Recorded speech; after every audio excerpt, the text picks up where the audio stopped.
আমাদের ইসলাম আমাদের রাষ্ট্রীয় মন না, এটা বিশ্বাস করি না। ৭২-এর সংবিধান, ওই সংবিধানেই আমরা ইনশাআল্লাহ ফেরত যাব। মাননীয় প্রধানমন্ত্রীর নেতৃত্বে মহান জাতীয় সংসদে ইনশাআল্লাহ এই বিল আমরা পাস করব।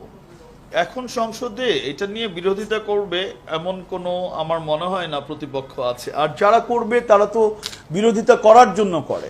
যেমন আপনি বলেন ব্যারিস্টার রুমিন ফারহানা, তো এদের সম্পর্কে আমার কিছু বলার ভাষা নাই। তো হারুন সাহেব আয়াত সূরা বইলা একটা ভণ্ডামি বাটপাড়ি বক্তব্য করে। তো এরা যখন বলবে কেন ইসলাম ধর্ম থাকবে না, ইসলাম পবিত্র ধর্ম, জামাত ইসলামের আমিরের মতো করে, গোলাম আজমের মতো করে, ওই মতিউর রহমান নিজামীর মতো করে তখন হারুনুর রশিদ সাহেবরা বক্তব্য দেয়, তখন ওইটা কার ভাল লাগে শুনতে? মাননীয় প্রধানমন্ত্রী ওদের বক্তব্যের উত্তর ঠিক মতো দিতে পারে, আমরাও পারি, আমরাও কথা বলবো।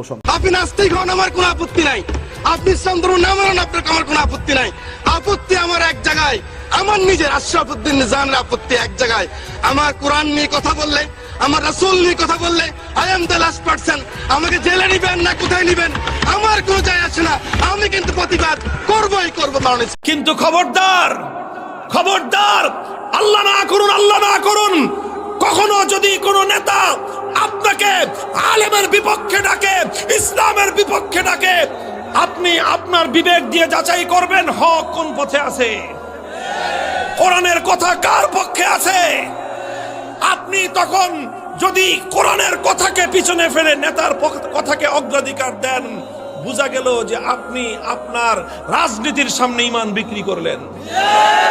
আর যদি আপনি মনে করেন যে না, নেতা নেতার জায়গায় আছে কিন্তু কোরআনের বিপক্ষে নেতার আনুগত্য করতে আমি প্রস্তুত না, তাহলে আপনার রাজনীতিকে আপনি কোরআনের সামনে নত করে দিলেন, আপনি ঈমানদার। ৭২-এর সংবিধানে বাংলাদেশ ফিরবে না। ১৪০০ বছর আগে মদিনা মুনাওয়ারার সংবিধানে বাংলাদেশ ফিরে যাবে ইনশাআল্লাহ। ৩০ লক্ষ হিন্দুর রক্তের বিনিময়ে দেশ স্বাধীন হয় নাই, ৩০ লক্ষ মুসলমানের রক্তের বিনিময়ে বাংলাদেশ স্বাধীন হয়েছে। যতদিন পূর্বাকাশে সূর্যোদিত হয়ে পশ্চিমে ডুববে, ততদিন বাংলাদেশের রাষ্ট্র ধর্ম ইসলাম থাকবেই থাকবেই থাকবে।